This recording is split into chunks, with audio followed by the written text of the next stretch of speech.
ರಸಮಲೈ ಮಾಡೋದು rocket science ಏನಲ್ಲ. ಆದ್ರೂ ಸಹ ತುಂಬ ಸಲ ಸಾಗಿ ಇಲ್ಲ ಅಂತಂದ್ರೆ ರಬ್ಬರ್ ಥರ ಇರುತ್ತೆ.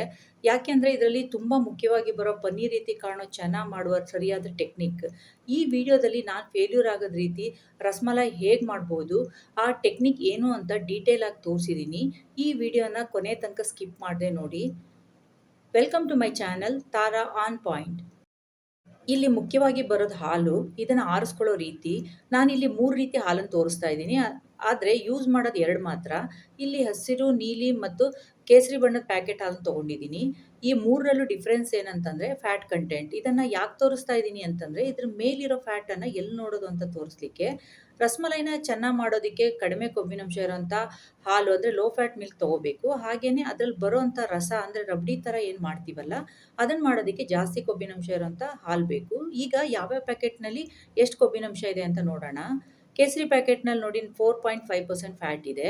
ಹಾಗೆಯೇ ಹಸಿರು ಪ್ಯಾಕೆಟ್ನಲ್ಲಿ 3.5% ಇದೆ ಮತ್ತು ನೀಲಿ ಪ್ಯಾಕೆಟ್ನಲ್ಲಿ 3% ಇದೆ. ಹಾಗಾಗಿ ನಾನಿಲ್ಲಿ ಕಡಿಮೆ ಫ್ಯಾಟ್ ಇರೋವಂಥ ನೀಲಿ ಪ್ಯಾಕೆಟ್ನ ಚೆನ್ನಾಗಿ ಮಾಡೋದಕ್ಕೆ ತೊಗೊಳ್ತಾ ಇದ್ದೀನಿ. ಹಾಗೆಯೇ ಹೈ ಫ್ಯಾಟ್ ಇರೋವಂಥ ಕೇಸರಿ ಪ್ಯಾಕೆಟ್ನ ರಸ ಮಾಡೋದಕ್ಕೆ ತೊಗೊಳ್ತಾ ಇದ್ದೀನಿ. ಚೆನ್ನಾಗಿ ಮಾಡೋದಕ್ಕೆ ಜಾಸ್ತಿ ಕೊಬ್ಬಿನಂಶ ಇರೋಂಥ ಹಾಲು ಯೂಸ್ ಮಾಡಿದರೆ ಅದ್ರ ಟೆಕ್ಸ್ಚರ್ ಚೆನ್ನಾಗಿ ಬರೋದಿಲ್ಲ. ನಿಮಗೆ ಕಡಿಮೆ ಕೊಬ್ಬಿನಂಶ ಇರೋಂಥ ಹಾಲು ಸಿಗ್ತಾ ಇಲ್ಲ ಅಂದರೆ ಹಸುವಿನ ಹಾಲನ್ನು ಯೂಸ್ ಮಾಡಿ. ಇಲ್ಲ ಅಂತಂದರೆ ಹಾಲನ್ನು ಕಾಯಿಸಿ ಅದರಲ್ಲಿ ಕೆನೆ ಬಂದಮೇಲೆ ಆ ಕೆನೆನ ತೆಗೆದಿಟ್ಟು ಬರೀ ಹಾಲನ್ನು ಚೆನ್ನಾಗಿ ಮಾಡೋದಕ್ಕೆ ಯೂಸ್ ಮಾಡಿ. ಈಗ ಅರ್ಧ ಲೀಟ್ರ್ ಕೇಸರಿ ಬಣ್ಣದ ಹಾಲನ್ನು ನಾನು ರಬಡಿ ಮಾಡೋದಕ್ಕೆ ಯೂಸ್ ಮಾಡ್ಕೋತಾ ಇದ್ದೀನಿ. ಅದಕ್ಕೆ ಒಂದು ಅರ್ಧ ಕಪ್ನಷ್ಟು ಸಕ್ಕರೆ ಹಾಕ್ಕೊಂಡಿದ್ದೀನಿ. ಸಕ್ಕರೆನ ನೀವು ನೋಡಿ ಹಾಕ್ಕೊಳ್ಳಿ. ತುಂಬ ಜಾಸ್ತಿ ಸಕ್ಕರೆ ಆದರೆ ಚೆನ್ನಾಗಿರೋದಿಲ್ಲ. ಇದಕ್ಕೆ ಸ್ವಲ್ಪ ಕೇಸರಿ ಇಲ್ಲ ಅಂತಂದರೆ ಫುಡ್ ಕಲರ್ ಬೇಕಾದರೂ ಯೂಸ್ ಮಾಡ್ಬೋದು. ಹಾಗೆಯೇ ಪಿಸ್ತಾ ಹಾಗೂ ಬಾದಾಮನ್ನ ಸಣ್ಣ ಪೀಸಸ್ ಮಾಡಿ ಹಾಕ್ಕೊಳ್ಳಿ. ಇದನ್ನು ತುಂಬ ಹೊತ್ತು ಕುದಿಸ್ಲಿಕ್ಕೆ ಹೋಗಬೇಡಿ.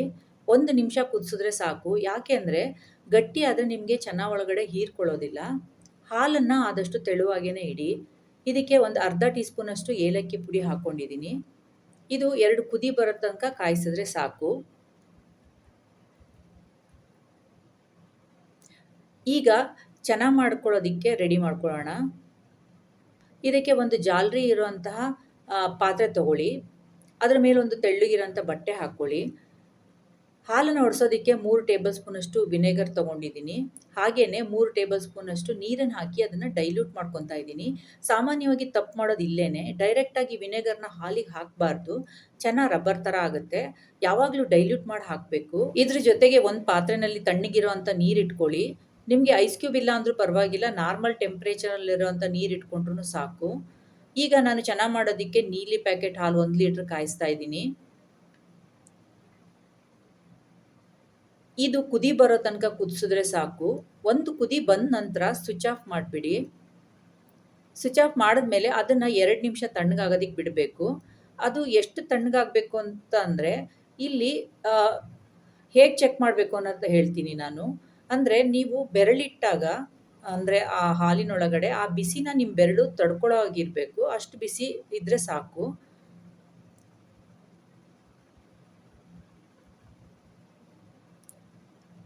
ಈಗ ಹಾಲಿಗೆ ಸ್ವಲ್ಪ ಸ್ವಲ್ಪನೇ ಡೈಲ್ಯೂಟ್ ಮಾಡ್ಕೊಂಡಿರೋಂಥ ವಿನೆಗರ್ನ ಸೇರಿಸ್ತಾ ಹೋಗಬೇಕು.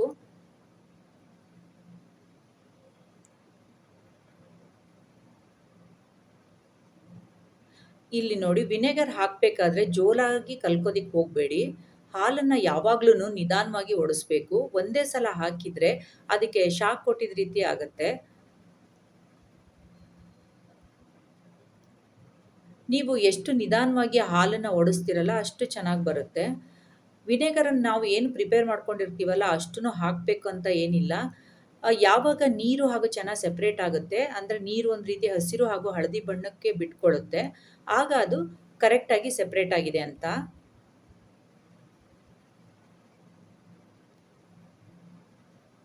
ಇಲ್ಲಿ ನೋಡಿ, ಈ ರೀತಿ ಆಗಬೇಕು.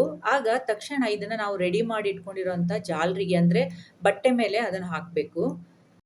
ನಂತರ ನಾವು ಇಟ್ಕೊಂಡಿರೋಂಥ ತಣ್ಣೀರನ್ನು ಇದ್ರ ಮೇಲೆ ಹಾಕಿ ಅದರಲ್ಲಿ ಇರುವಂಥ ಬಿಸಿನ ಕಡಿಮೆ ಮಾಡಬೇಕು. ಯಾಕೆಂತಂದರೆ ಅದರಲ್ಲಿರೋ ಬಿಸಿ ಅದನ್ನು ಇನ್ನೂ ಬೇಯಿಸ್ತಾ ಹೋಗುತ್ತೆ. ಹಾಗಾಗಿ ಈ ಪ್ರೋಸೆಸ್ನ ನಾವು ಅಲ್ಲೇ ತಡಿಬೇಕು. ಅಂದರೆ ಅದನ್ನು ತಕ್ಷಣಕ್ಕೆ ತಣ್ಣಗೆ ಮಾಡಬೇಕು. ನೀರು ಹಾಕಬೇಕಾದ್ರೆ ಅದನ್ನು ಕಲಿಸ್ಲಿಕ್ಕೆ ಹೋಗಬೇಡಿ. ಅಂದರೆ ಚೆನ್ನಾಗಿ ಕಲಿಸ್ಲಿಕ್ಕೆ ಹೋಗಬೇಡಿ. ನಿಧಾನವಾಗಿ ಹಿಂದೆ ಮುಂದೆ ತಿರುಗಿಸಿ ನೀರನ್ನು ಹಾಕಿ ತಣ್ಣಗೆ ಮಾಡಬೇಕು. ನಂತರ ಇದನ್ನು ನಿಧಾನವಾಗಿ ಹಿಂಡಿ ನೀರು ತೆಗಿಬೇಕು. ಆದರೆ ಪನ್ನೀರ್ ರೀತಿ ಕಂಪ್ಲೀಟಾಗಿ ನೀರು ತೆಗಿಯೋದಕ್ಕೆ ಹೋಗಬೇಡಿ. ಸ್ವಲ್ಪ ಮಾಯಿಶ್ಚರ್‌ನ ಉಳಿಸ್ಕೋಬೇಕು. ನಂತರ ಇದನ್ನ ಒಂದು ಅಗಲವಾದ ತಟ್ಟೆಗೆ ಹಾಕ್ಕೊಂಡು ಅದನ್ನ ಅಂಗೈಯಿಂದ ಮಸಿಬೇಕಾಗತ್ತೆ.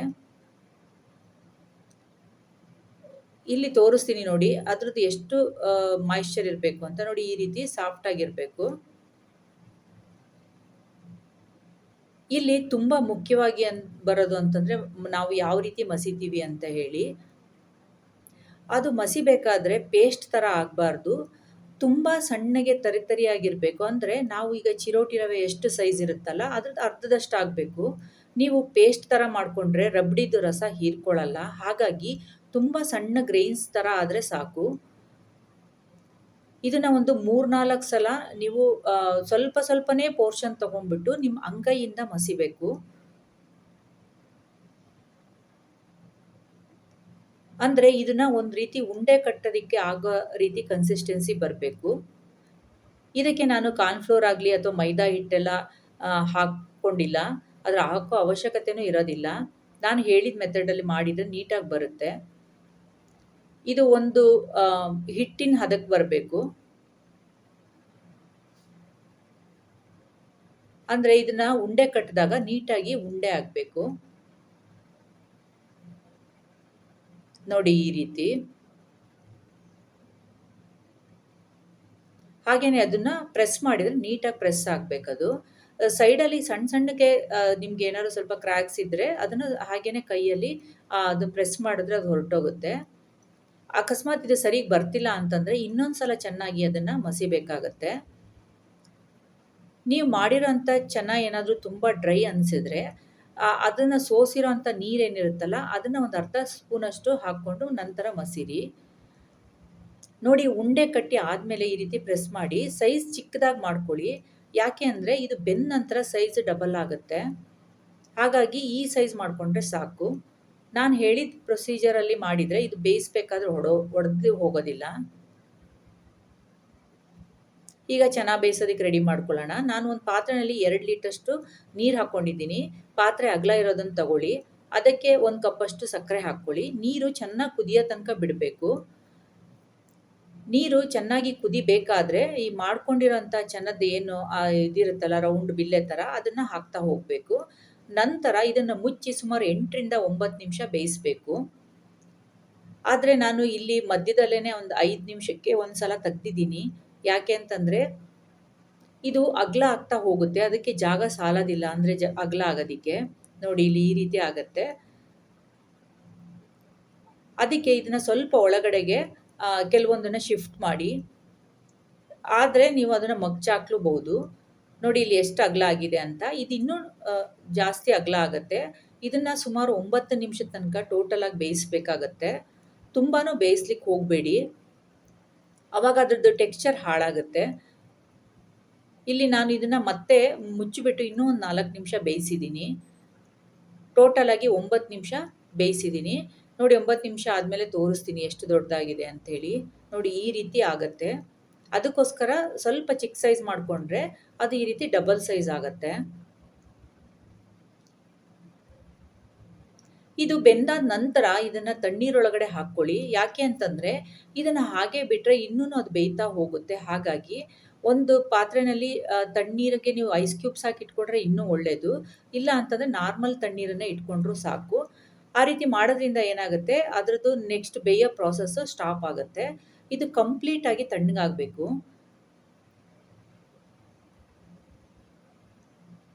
ಇದು ತಣ್ಣಗಾದ ನಂತರ ಇದನ್ನು ಅಂಗೈ ಮೇಲೆ ಹಾಕ್ಕೊಂಡು ನಿಧಾನವಾಗಿ ಪ್ರೆಸ್ ಮಾಡಿ ಅದರೊಳಗಿರೋಂಥ ನೀರನ್ನು ತೆಗಿಬೇಕು. ನಿಧಾನವಾಗಿ ಅಂತಂದರೆ ತುಂಬ ಜೆಂಟಲ್ ಪ್ರೆಸ್ ಆಗಿರಬೇಕು. ಜೋರಾಗಿ ಹಿಂಡ್ಲಿಕ್ಕೆ ಹೋಗಬೇಡಿ. ನೋಡಿ ಇಲ್ಲಿ ಇಷ್ಟು ತೆಳು ಆಗುತ್ತೆ ಇದು. ಇದು ಮತ್ತೆ ರಬ್ಡಿನ ಹೀರ್ಕೊಂಡು ಮತ್ತೆ ದಪ್ಪ ಆಗುತ್ತೆ. ಇದನ್ನು ಯಾವುದಾದ್ರೂ ಒಂದು ಪಾತ್ರೆಯಲ್ಲಿ ಜೋಡಿಸ್ಕೊಳ್ಳಿ. ಎಲ್ಲನೂ ಕಂಪ್ಲೀಟ್ ಆದ ನಂತರ ನಾವೇನು ರೆಡಿ ಮಾಡಿ ಇಟ್ಕೊಂಡಿದ್ವಲ್ಲ ರಸನ ಅದನ್ನು ಇದ್ರ ಮೇಲೆ ಹಾಕಿಬಿಟ್ಟು ಸುಮಾರು ಒಂದು 24 ಗಂಟೆಗಳ ತನಕ ಬಿಟ್ಟರೆ ತುಂಬಾ ಟೇಸ್ಟಿಯಾಗಿ ಬರುತ್ತೆ. ಆದರೆ ಇದು ಕಂಪ್ಲೀಟಾಗಿ ನೆನೆಯೋದಕ್ಕೆ ಒಂದು 10-12 ಗಂಟೆ ಬೇಕಾಗುತ್ತೆ. ಆದರೆ ಇನ್ನೂ ಒಂದು 12 ಗಂಟೆ ಹೆಚ್ಚಿಗೆ ಇಟ್ಟರೆ ಇನ್ನೂ ತುಂಬಾ ಟೇಸ್ಟಿಯಾಗಿರುತ್ತೆ.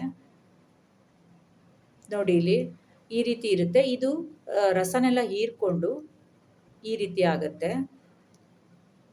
ಒಮ್ಮೆ ಮಾಡಿ ನೋಡಿ ನಾನು ಹೇಳಿದ ರೀತಿನಲ್ಲಿ. ನಿಮಗೆಲ್ಲ ಈ ವಿಡಿಯೋ ಇಷ್ಟ ಆಯಿತು ಅಂತಂದರೆ ಲೈಕ್ ಮಾಡಿ, ಶೇರ್ ಮಾಡಿ, ಹಾಗೆ ಸಬ್ಸ್ಕ್ರೈಬ್ ಆಗಿ.